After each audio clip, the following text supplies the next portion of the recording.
Hey guys, welcome to Mechanical Wala channel. In this video, we will know how to solve problems based on design of heat exchangers using LMTD और NTU effectiveness method. जब भी हमें problems LMTD से solve करने के लिए बोला होगा तो उसमें हीट एक्सचेंजर का या तो सरफेस एरिया पूछेगा या ट्यूब से रिलेटेड डायमेंशंस या नंबर्स पूछ लेगा। लेकिन जब भी एंटी इफेक्टिवनेस मेथड से प्रॉब्लम को सॉल्व करने के लिए बोलेगा तो उसमें हमें इनलेट टेम्परेचर्स दे रखे होंगे और हमसे एग्जिट टेम्परेचर्स पूछेगा। पहले हम LMTD मेथड देखेंगे। LMTD मेथड में जो हमें गिवन डाटा होगा उसमें हमें दोनों हॉट फ्लूइड्स और कोल्ड फ्लूइड्स दोनों की मास फ्लो रेट दे रखी होगी। यूनिट्स उसकी किलोग्राम पर आर भी हो सकते हैं, किलोग्राम पर सेकंड भी हो सकती है, बट आपको क्वेश्चंस के अकॉर्डिंग यूनिट का कन्वर्जन कर लेना है। सेकंड, आपको दोनों फ्लूइड्स की स्पेसिफिक हीट कैपेसिटी दे रखी होगी। थर्ड पॉइंट, आपको ओवरऑल हीट ट्रांसफर कोफिशिएंट दे रखा होगा। अगर आपको ओवरऑल हीट ट्रांसफर कोफिशिएंट नहीं दे रखा है तो आपको इनसाइड आउटसाइड ट्यूब के इनसाइड आउटसाइड का आपको हीट ट्रांसफर कोफिशिएंट दे रखा होगा। आप उससे overall heat transfer coefficient calculate कर सकते हैं। अगर उसमें डिवाइडिंग बॉल की भी थर्मल कंडक्टिविटी दे रखी है तो आपको थर्मल रेजिस्टेंस भी कंसीडर करना होगा। मीन्स आपको overall heat transfer coefficient calculate करते वक्त तीनों रेजिस्टेंसेस का यूज़ करना होगा। अगर फॉलिंग फैक्टर भी दे रखा है इनसाइड आउटसाइड का या टोटल फॉलिंग रेजिस्टेंस दे रखा है तो आपको उसे भी कंसीडर करके overall heat transfer coefficient find करना होगा। मैं आपको सिखा दूंगा आगे कि कैसे फाइंड आउट करते हैं। और LMTD मेथड में आपको ओनली 3 टेम्परेचर्स दे रखे होंगे आउट ऑफ 4 टेम्परेचर्स। अब हम सॉल्यूशन की बात करते हैं। तो सॉल्यूशन का जो आपका फर्स्ट स्टेप होगा उसमें क्या करना है, आपको एनर्जी बैलेंस इक्वेशन को यूज़ करना है। देखिए, आपको मास फ्लो रेट दोनों फ्लूइड की दे रखी है, स्पेसिफिक हीट कैपेसिटीज़ दोनों फ्लूइड की दे रखी है, 3 टेम्परेचर्स दिए हैं तो आप 4th temperature easily find out कर सकते हैं। जैसे ही आपको 4th टेम्परेचर मिला, आपके पास चारों टेम्परेचर्स अवेलेबल हो गए। इन चारों टेम्परेचर्स का यूज़ करके आप टेम्परेचर प्रोफाइल को ड्रॉ कर सकते हो जिस भी टाइप का आपको हीट एक्सचेंजर दे रखा है। टेम्परेचर प्रोफाइल्स क्या होता है, generally variation of temperature along variation of temperature और you can see temperature difference between two fluids along the length of the heat exchanger. Temperature profiles देख लेते हैं। तो में लेफ्ट हैंड साइड वाली टेम्परेचर प्रोफाइल ड्रॉ होगी और counter flow में राइट हैंड साइड वाली। डिफरेंस क्या है, इनलेट और एग्जिट टेम्परेचर डिफरेंस की डेफिनेशन का। पैरेलल फ्लो में क्या है, delta T I T H I minus T C I, delta T क्या है T H E minus T C. यहाँ काउंटर फ्लो में क्या है, delta T I T H I minus T C E और delta T is equal to T H E minus T C I. तो यहाँ पर टेम्परेचर डिफरेंस जो inlet और एग्जिट पर है उनकी डेफिनेशन डिफरेंट है। अगर पैरेलल फ्लो का केस है और फेज चेंज हो रही है, देखिए टेम्परेचर प्रोफाइल ऐसे ड्रॉ होगी। या तो आपका बॉयलर का केस हो सकता है या कंडेंसर का केस हो सकता है। अब हम देखेंगे कि अगर काउंटर फ्लो का केस होता तो कैसे होगा। काउंटर फ्लो का केस है तो आपकी टेम्परेचर प्रोफाइल्स ऐसे ड्रॉ होंगी डिपेंडिंग ऑन केस, बॉयलर का केस है या कंडेंसर का केस है। आपने डेल्टा टी आई और डेल्टा टी ई कैलकुलेट कर लिया। पैरेलल फ्लो के केस में डेफिनेशन अलग है, काउंटर फ्लो के केस में डेफिनेशन अलग है। तो डेल्टा टी आई डेल्टा टी ई में कंफ्यूज नहीं होना है। कैलकुलेट करते वक्त आपको ध्यान रखना है पैरेलल फ्लो में क्या होगा और काउंटर फ्लो में क्या होगा। डेल्टा टी आई डेल्टा टी ई कैलकुलेट होने के बाद आप LMTD फाइंड करेंगे। LMTD का फॉर्मूला दोनों केसेस में, पैरेलल और काउंटर फ्लो केसेस में सेम रहता है, बट डेल्टा टी आई और डेल्टा टी ई की डेफिनेशन दोनों अलग होती है। तो आप delta T M find out कर लेंगे। उसके बाद आप heat transfer rate find out करेंगे। हीट ट्रांसफर रेट या आप इसे एंथैल्पी चेंज करिए। हॉट फ्लूइड की कितनी एंथैल्पी चेंज हो गई, जितनी हॉट फ्लूइड की एंथैल्पी डिक्रीज करेगी उतनी कोल्ड फ्लूइड की एंथैल्पी इंक्रीज कर जाएगी। Law of conservation of energy से हॉट फ्लूइड एनर्जी को लॉस कर रहा है, कोल्ड फ्लूइड गेन कर रहा है। तो ये हमारा फर्स्ट लॉ ऑफ थर्मोडायनेमिक्स से एक फॉर्मूला आता है, Q is equal to M S C P S T H I minus T H E is equal to M C C P C T C minus T C I. तो इसके according हम Q find out कर लेंगे।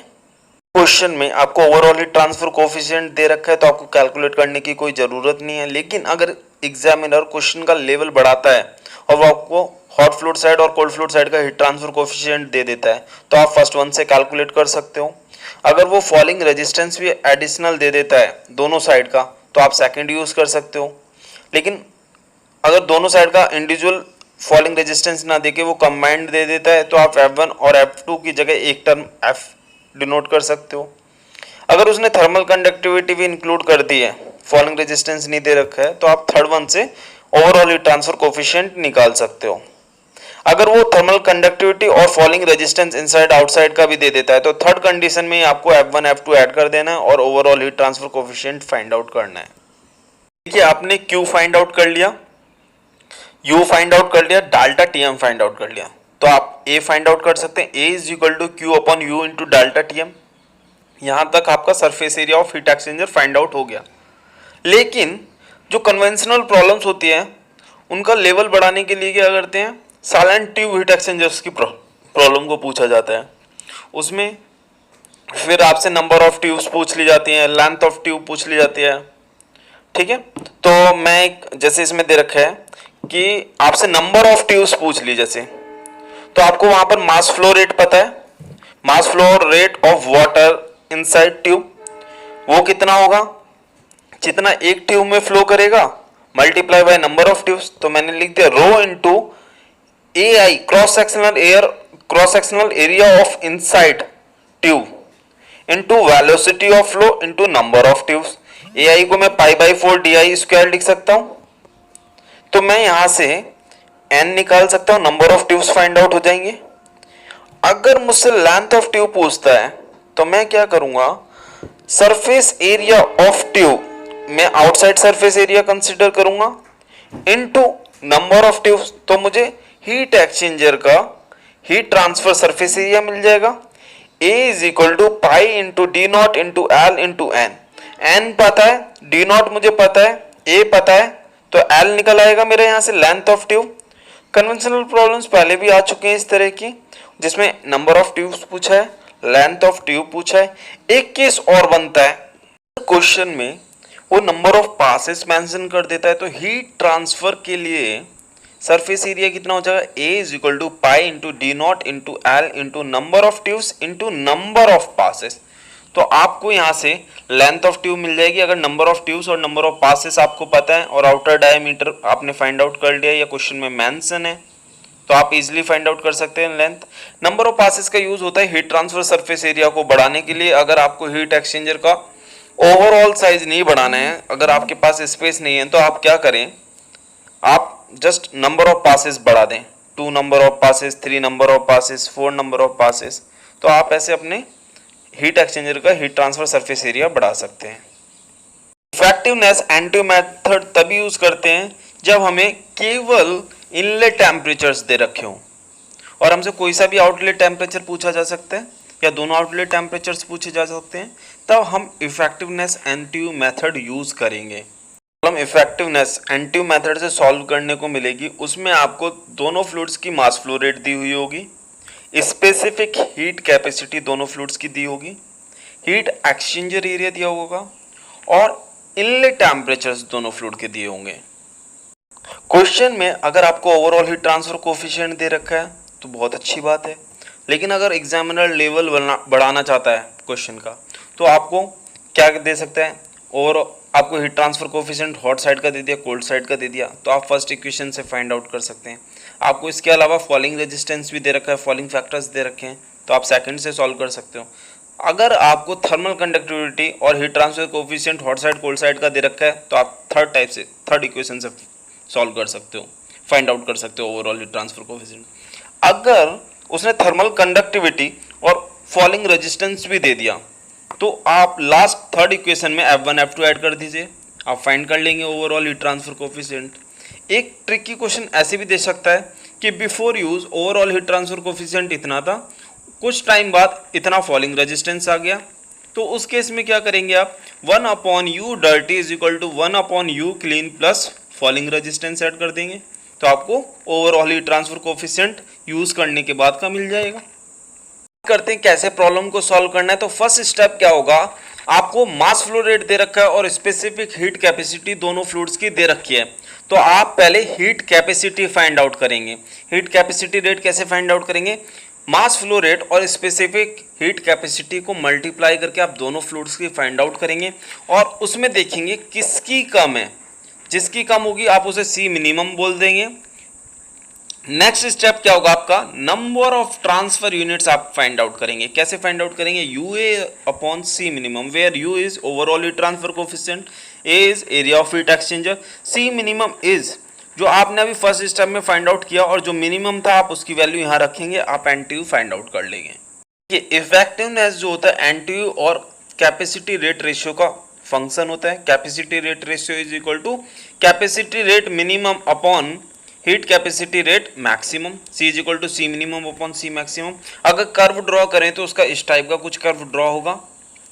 अगर effectiveness NTU और सी में से अगर हमें कोई भी दो की वैल्यू दे रखी है, दो पैरामीटर्स की वैल्यू दे रखी है, हम तीसरा फाइंड आउट कर सकते हैं। तो यहाँ पर हम क्या करेंगे, इफेक्टिवनेस का एक फॉर्मूला यूज करेंगे। अगर हमें पैरेलल का केस दे रखा है तो पैरेलल वाला फॉर्मूला यूज करेंगे, काउंटर का दे रखा है केस तो काउंटर फ्लो का फॉर्मूला यूज करेंगे और उससे हम इफेक्टिवनेस को फाइंड आउट करेंगे। क्योंकि हमने एनटीयू पहले फाइंड आउट कर लिया, सी की वैल्यू फाइंड आउट कर ली, तो हम यहाँ पर इफेक्टिवनेस फाइंड आउट करेंगे। एक हमें यहाँ से इफेक्टिवनेस मिल गई, दूसरा इफेक्टिवनेस का फॉर्मूला हम यहाँ पर यूज करेंगे। इन फॉर्मूले में से सब्जेक्ट टू आपकी कैपेसिटी रेट किसकी मिनिमम है। अगर हॉट वाले की मिनिमम है, हॉट फ्लूइड की मिनिमम है तो आप फर्स्ट वन फॉर्मूला यूज करेंगे, और कोल्ड फ्लूइड की मिनिमम है तो आप सेकंड वन फॉर्मूला यूज करेंगे। और आपको पता है ये फॉर्मूले कहाँ से हैं, ये इफेक्टिवनेस की डेफिनेशन से है। Effectiveness is defined as the ratio of actual heat transfer between two fluids in a heat exchanger divided by the maximum possible heat transfer between two fluids। उस डेफिनेशन से ये फॉर्मूलेज आए हैं। अब आपको बस ये देखना है किसकी हीट कैपेसिटी रेट कम है दूसरे फ्लूइड से, आपको वो फॉर्मूला यूज करना है। जब आप इस फॉर्मूले में इफेक्टिवनेस की जो वैल्यू आपने अभी प्रीवियसली कैलकुलेट की थी, फाइंड आउट की थी, उसकी वैल्यू जब यहाँ पर रखेंगे आपको एक टेम्परेचर की वैल्यू मिल जाएगी। आप यहाँ से एक एग्जिट टेम्परेचर फाइंड आउट कर लेंगे। फ्रेंड्स, आपने दोनों फ्लूइड्स की heat capacity rate find out कर ली, क्योंकि आपको दोनों की मास फ्लो रेट दे रखी है और दोनों की स्पेसिफिक हीट कैपेसिटी दे रखी है। आपको तीन टेम्परेचर्स मिल गए, दो ऑलरेडी क्वेश्चन में दिए हुए थे, एक फाइंड आउट कर लिया।